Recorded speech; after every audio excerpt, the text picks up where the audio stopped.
Let's do an array exercise together and let's see how to face and how to use every, which is a slightly less used method in the array, but as usual, JavaScript is a language and it's very important to use the proper method in a way that when you read, you understand what the intention of the previous developer was, or of you, because in a year you are the previous developer of yourself. You will not remember in a year. Let's cut some pizza.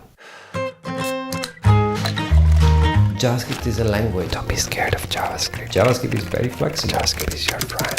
It's not magic. Don't be scared of JavaScript. A bit complicated. Quite a bit complicated. Next time we'll start making it a bit prettier. So I have a list of fruits and I have a shopping cart which contains items of which, as you can see, one is not a fruit. But of course, I want a programmatic way to know if the shopping cart is only made of fruit. So because those are taken out of ChatGPT, use var everywhere because I don't know. So let's move to const and now let's say const is only fruit.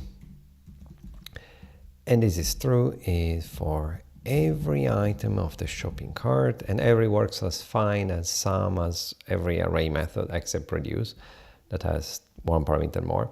So for every shopping cart taking an item, I want the item to be part of the fruits list.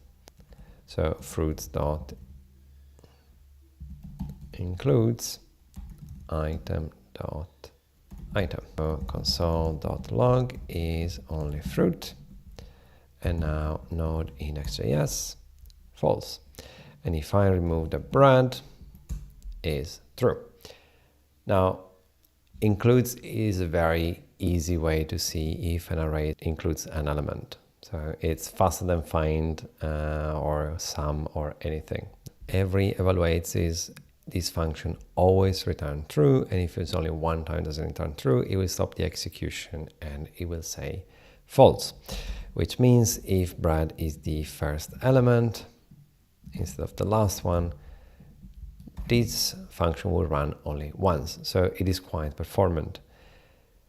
I can do a find and check if the element exists, so I can do a find for a non-fruit, or I can do a filter and check the length, but in that case I will have to go through the entire array. But as usual, every express that your intention is to say that every element is something, so every is a much better method if what you want to check is that every element is a fruit.